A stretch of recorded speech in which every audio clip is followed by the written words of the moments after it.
Hi there, my name is Tina Louise Spalding and I am a trance channel. Hello subscribers. I have been taking a little break and I have a new puppy and you may hear her squeak while I'm channeling. So if you hear a little whine or a squeak, I'm going to try and ignore it. She's just been with me a few days, so we're getting used to each other. So yeah, I'm going to channel Jesus and let's see what he has to say about the world situation right now, about our spiritual practice and what he wants us to draw our attention to.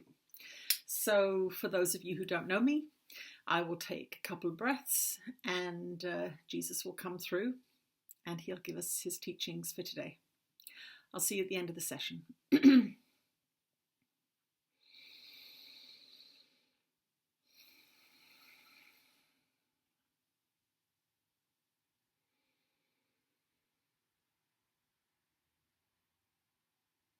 I am the one that you know as Jesus, and I am here to speak to all of you today with great enthusiasm and gratitude for this being's willingness to do this work. Her life is very, very full with a new puppy who is challenging her patience and challenging her routines. And this is one of the things that is good about having new experiences. So this is something that we want to segue into as we're speaking to you today. One of the worst things that you can do for your spiritual evolution is be deeply attached to routines. Now, routines are generally parameters and limiting boundaries that your egoic consciousness sets up so that you can, in its opinion, remain safe. So it wants you to understand that the world is dangerous. It wants you to understand that there are things that are unpredictable out there. And for the egoic consciousness, remember, the egoic consciousness is very concerned with the preservation of your body. Now, in ordinary conversation, you would say, well, that's a very good thing because I'd like my body to be preserved. Well, the egoic consciousness is obsessed with preserving the body at the expense of everything else. Spirit, your true nature, if you will, is being guided by a force that understands that death is not real and that you are not your body. It has a completely different agenda. And so if you let the egoic consciousness rule, which is a materialistic consciousness, and materialism, we don't just mean money, buying nice couches and fancy boots. We mean materialism in the physical realm. That means obsessed with schedules. These are the organizational structures of the physical realm, the workaday world. These kinds of things, obsession with time, obsession with the body, obsession with food, anything of lower frequency is going to induce fear in the mind, because as you focus on the physical, the egoic consciousness gets stronger because that is its realm. So this is really a basic and fundamental teaching about the difference between lower frequency activities and higher frequency activities. Now, this being here is very creative. She paints, she writes, she teaches, she does many things. Channeling is a very, very creative pursuit. And so it was her art expression, her artistic and creative expressions throughout her young adult life that kept these communication channels open. Because when you are creating, when you are following the muse, the genius in you, you are not in the egoic consciousness unless the ego jumps in and starts to ask you how much money you're going to make from this. How successful are you going to be at this? You can become a potter, but you better become a world-class potter according to the ego. Spirit says, let's play with clay. Spirit says, let's see what happens when we do this. Spirit says, this feels good. And those are the feedback mechanisms that we want you to really begin to employ in your spiritual practice. Now, in your religious training programs on your planet, and one of those is Christianity, of course, and I did not begin that church, despite what your history says. That is not what my intention was when I was on the physical earth plane so many years ago. My intention was to teach you how to be free, teach you how to be self-empowered, teach you the laws of the universe, which is that you will reap what you sow. And so if you are following the ego's dictates, which are very, very limiting and fear-driven, because they are about the physical body and what happens to the physical body, it can be hurt, it can seem to die. The ego is very, very fearful and wants to keep strict control over anything that will affect the body. So if you are following my true teachings are telling you to focus on spirit, that the kingdom of heaven is within you. What is within you? It is your emotions, your feelings, your inspiration, your hope, your love, your joy, your singing. These are the things that are within you. They are naturally arising expressions of love. They are naturally arising feelings that guide you towards things and away from things. So when you begin to get back to basics, instead of thinking and listening to all the rules of your society and politics and financial law and all of these sorts of things, which are thoughts, mental constructs, ideas in the mind only, when you get back to feeling, what you want to do is to say, how does this feel for me? Do I like going for a walk in the morning? No, I prefer going for a walk after dinner, so that's what you should do. Some beings would prefer to go for a run in the early dawn hours of each day, but that is not for everyone. Each one of you will have your own guidance system. The kingdom of heaven is within you, and that is where we want you to look. The body will take care of itself. If you follow your bliss, if you follow that which makes you joyful, your body will be healthy. It's simply that simple. All of the thoughts and ideas and machinations of the egoic consciousness trying to figure out how to get you healthy are really distractions. What will get you healthy is raising the frequency of your body-mind complex. How do you raise the frequency of your body-mind complex? You listen to your guidance system and you do more of what you like, more of what makes you happy, and less of what makes you feel bad.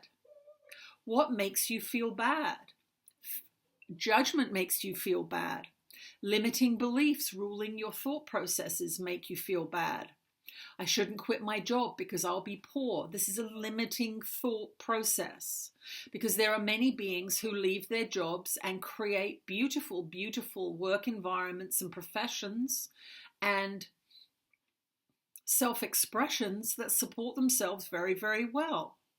So if you have a limiting thought, I can't leave my job because I will be homeless or poor, and you feel bad, that is not the truth. That belief has arisen from an indoctrinated program in your society that wants you to stay in your job no matter how much you hate it.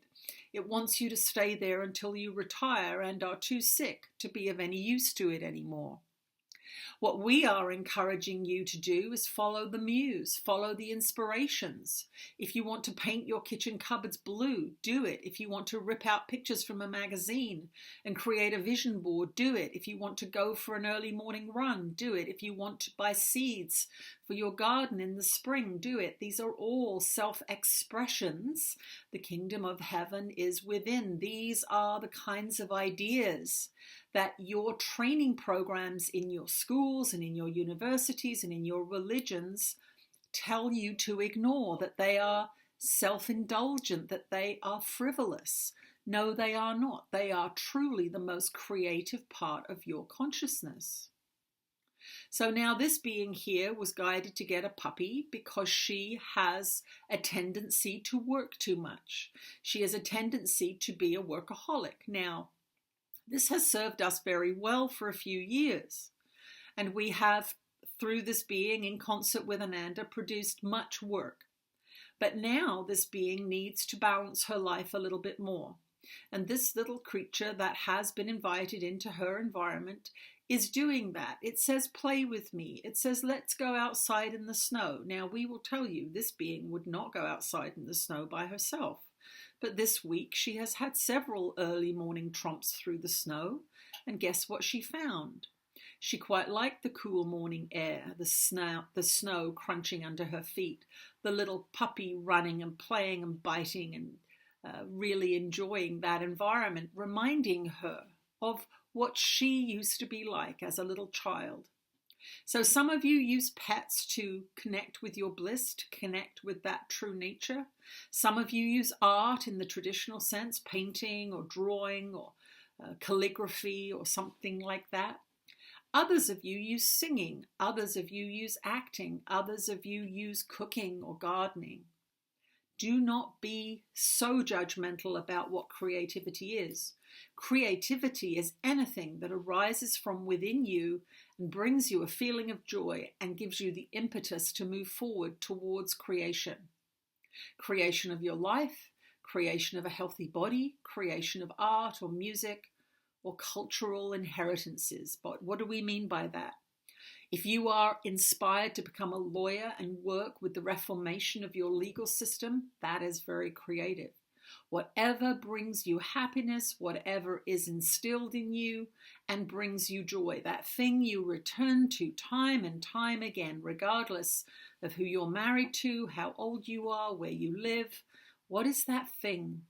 What is that idea? What are those inspirations that follow you around the planet, in and out of different relationships, but they are there, always there? That is an indicator that that is something that you have assigned to yourself in this incarnation as a means of self-expression. Self-expression, selfishness, the opposite of what these religions on your planet teach you. Selfishness is important in the beginning of your spiritual practice because you have been taught to sacrifice and martyr and suffer yourselves according to what others wish. And that really is the most distorted thought on your planet. That you must, to be good, you must sacrifice yourself, because that is the story they told you about me, that I was sacrificed for being good. Now, this is a very, very frightening thought to the mind, and this is one of the main reasons that beings are leaving the traditional church, and this is a good thing, we say. But we want to remind you that your society is built on the traditional church. You have all been taught that to sacrifice for someone else or martyr yourself for someone else means you're a good person. If you don't want to do something and someone else does, so many of you will say, okay, I'll do it. I don't really want to, but I guess it's a nice thing to do. What you are doing is overriding your guidance system in favor of someone else's. That being, the other being for whom you are sacrificing yourself, gets a double helping of chocolate ice cream. They get theirs because they're getting they're expressing what they want, and they're getting your dollop of ice cream because you are giving them your energy. This is the lesson for today. Invest in your life, invest in your interests, invest in your health, invest in your imagination and your ideas and your creativity, invest in that kingdom within, and you will get happier and happier, more and more happy, more and more productive, more and more influential. And that is the gift that Spirit wants you to give to the world. Your fully realized, fully expressed, unique being of self. Nobody else can do what you can do. You are absolutely unique. A temporarily separated aspect of God mind expressing itself. Begin to really ask yourself, how do I express myself? Am I honest? Am I authentic? Is my internal world and my external world in accord with each other? Do people see a side of me at work or even at home that is not the same as the me that's inside? This is incongruency. That means these two pieces do not match. And incongruency prevents creativity from really taking off. It is when you are in accord with your heart, your mind, your body, and your speech and your actions that you create powerfully and very, very quickly. So if you are frustrated with your life, if you are frustrated with the speed of your evolution, Ask yourself where you are incongruent. Ask yourself where you are acting differently than you are thinking or feeling, or where you are thinking differently than you are feeling, because that is a great incongruency in most of you. How do you repair incongruency? Well, you have to learn how to excavate the beliefs that are causing the incongruent thoughts that are out of accord with your feelings. So your feeling guidance comes from spirit. It says play, it says create, it says do what you love. The beliefs that have been instilled in you from your society and religions say, don't be so selfish, sacrifice yourself for others, suffering makes you holy. These are incongruent beliefs, and if you hold both of those in your mind, you will have very mixed emotions and a very poor ability to manifest and create that which you are seeking to experience. So that is your assignment today. Go inside and ask yourself, where am I lying to myself, or where am I lying to others? Where am I out of accord with myself? Where am I doing things that I don't like or that I don't believe in? And where am I saying things that aren't true? Where am I thinking things that are attacking how I feel? Incongruencies, remember, they bring mixed emotions, the ups and downs of each day. When you're going up and down a lot emotionally, it means that you have conflicting thoughts in the mind being generated from beliefs that are out of accord with each other. When you get upset, when a strong negative emotion arises, pay attention and say to yourself, this strong negative emotion is really out of accord with love. Let me look at it.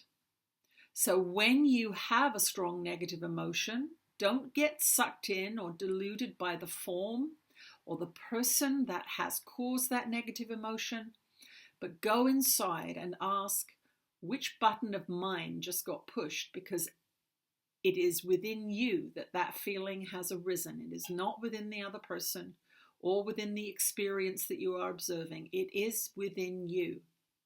So there will be a belief that is coming to the surface. That belief then can be looked at. Do you still agree with it, or do you disagree with it? Do you feel that this is an important thing that you want to guide your life by? Or is this a belief that you've inherited from somebody, they just taught it to you? These are some of the ways that you can explore and excavate your negative emotions, because negative emotions is your guidance system's way of saying you're out of accord here. Take another look at what you're doing. How are you interpreting the situation? Are you judging it negatively? Are you attacking somebody? Because those actions will bring strong negative emotion because they are unloving. So this is the basic question to ask. If I feel bad, did I just have an unloving thought? Was it judgmental of me or someone else? Was it cruel to me or somebody else? And you must include yourself in all of these questions, because if you are hateful to yourself, you will get a strong negative feedback from your guidance system saying, no, don't do that. It is a simple path, but it is not easy given the constructions and conditioning programs of your current world. So be gentle with yourself, be kind with yourself, and be patient with yourself. And know that you are undoing decades and at times lifetimes of conditioned beliefs and ideas that really are not your own. Your own guidance tells you to be happy. Your own guidance tells you to be free. Your own guidance system will always intrigue you and interest you and entice you to creativity and self-expression in many, many different forms. Don't just limit it to the traditional artistic forms, although of course spirit loves to play with paint and photography and film and clay and all kinds of things. I am that one that you know as Jesus, and these messages are for you, to assist you in your ascension process, to lift you up out of the conditioned mind, out of the egoic consciousness obsessed with the body and survival, into the creative, self-expressive, and expansive world of higher consciousness. We will speak to you again soon.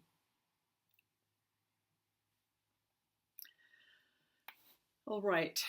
Oh, I was in deep there.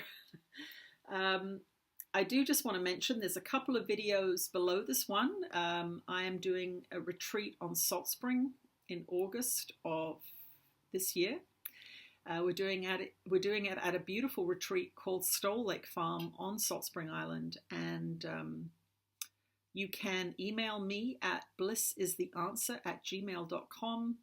There will be a page up next week on my website about it, so you can wait until then and look under events.